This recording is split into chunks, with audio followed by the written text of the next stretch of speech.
isaatu guddifachuu hin danda'in Oromoof waan godhu. First thing start from the inside.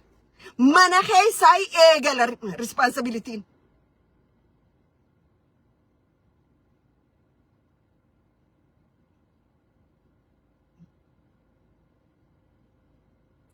Ani yu ati takkette nama lama sinjo.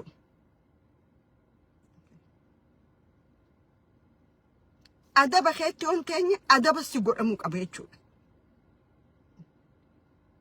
Oromoo akka keetitti bu'aa dhuunfaatiif Oromoo waan Oromoon hojjennu qabeenya keenya itti gannayneeti. Gaafa dhabne akkaawuntii teenyarraa baankii keenyarraa liqii fudhanneeti ka qabsoo Oromoo gargaaru. Akka keetti horii ummataatiin naggadan hojjenne nuti. Leeba ni beektaa waan goote South Sudan irratti. Siifi namni maqaa saniin babarreessu. Whoever oda tarbiyete ni beektaa waan goote South Sudan irratti. As deebite ana waachuu barbaadda nama biraati waachuu barbaadda. Kana booda har tokko wal biran dabarru jechuudha. Wali himne wali hin deemne. Dhiiga Oromoo silaa qabaatte Oromoof hadoodde gootan ija barbadaa gaara keessa takka takkaasii mataa keessa facaasan jettuun jechuudha. Meeqa karaa dachii galchite. Warra challenge na godhettee sodaattu.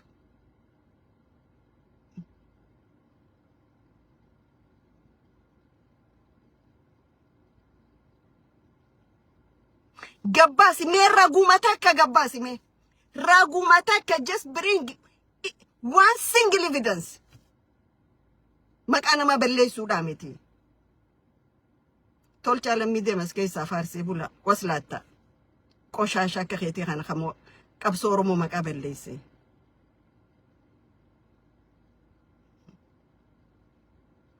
Fidi. Evidence takka.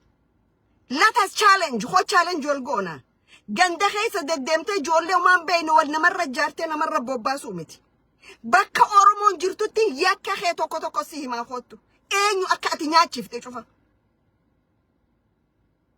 Lubbuu eenyu akka ati kitimte. Warri kuyyoo jiraatan heegare challenge nu godhani eliminate ta'uu qaba warra ati jette cufa.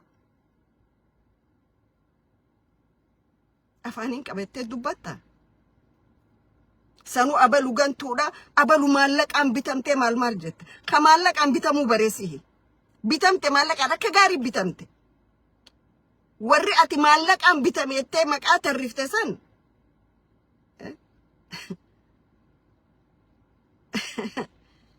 Ay. Hiddatti illee qabnu horiidhaan bitamu hiddatti afka abaabutti illee qabnu horiidhaan kaayoo sabaa gurguru. Ka qabnu sabaaf dabarsina malee saba keenya horiitti hin jijjiiru. Sabni Oromoo jiraataadha. Ati garuu waan dhiiga Oromoon tahinii fi saba Oromoo gurguratte ganamaa galgala mooraa Oromoo diidde jechuudha.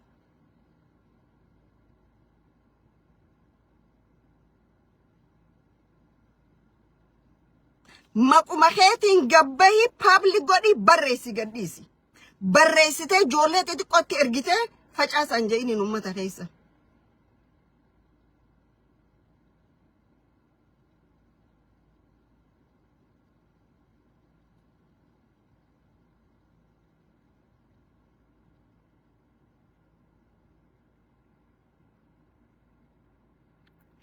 Warri maaliif barreeffama maxxansitee saamiyaa kaasii jettan hin kaasu achumarra taa'a hin ka'u jechuudha.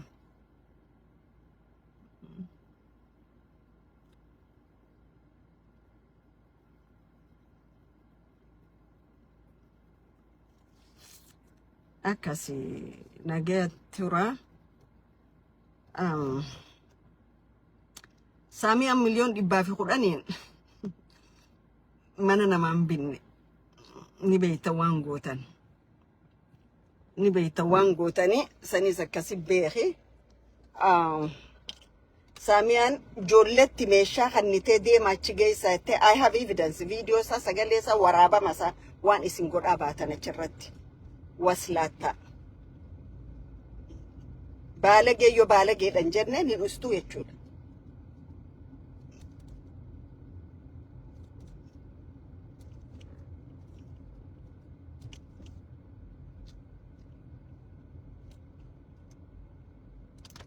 kanaaf jara keenya kana olin dubbadhu wannin dubbatan in dubbatini al kanan je'ina sanin je'ina wahi bada mal ketta wanni takka wanni badun jiru li kana booda wanni takka wanni badu sinjiru qabsoon oromoodha gaafa rabbi biraa dhume ifif galmage wanni rabbiin xumure meje hanqaten jiru wanni rabbiin hin xumuramtu jees khawri milkaawen jiru kanaaf qabsoon oromoo gaafa guyyaan saagee galmage qabsoon oromoo qabsoo goojaamoonni itti maqaa nama balleessanii miti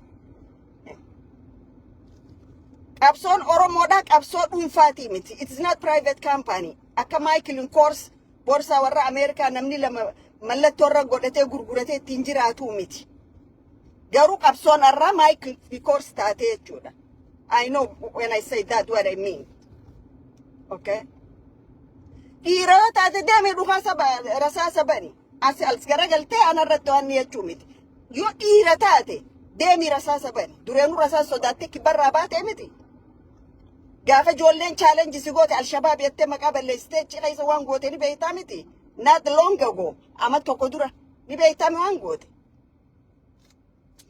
yoo naamusa keetti hin teenye waliif sin kakkadhannu waliif isin himnu jechuudha waan jiru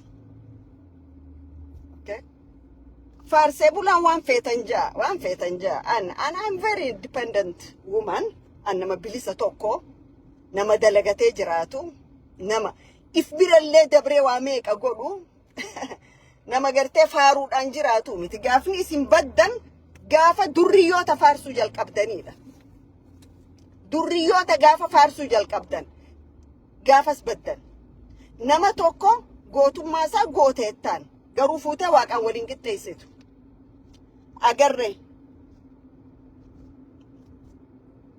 qabsoon ummata tokko ama sadi afuri jijjiirama yoon finna evaluate ta'uu qabdin seera jiruu jechuudha garuu qabsoo qabsaa'oota nyaatte takka akka ganna sadeen kanatti nagarre warra waraana diige warra maarree diige jaan waraana siifi dabballoota ati wajji baffee nyaatteetu diige my brother namni biraa tokko ka diige jiru ati mataa keetii diige ati mataa keetiitu abalu nuun ajajamu abalu nu jalatti jilbiifatu diigamuu qaba du'uu qaba namni je'ee irra murtees si ni beekta waan gootan tanaaf oromoonu isin gaafachuudha qaba oromoonu lubbuu ilmaan oromoo ka ajjeeftanii muka fanniftan cufa isin gaafachuudha qaba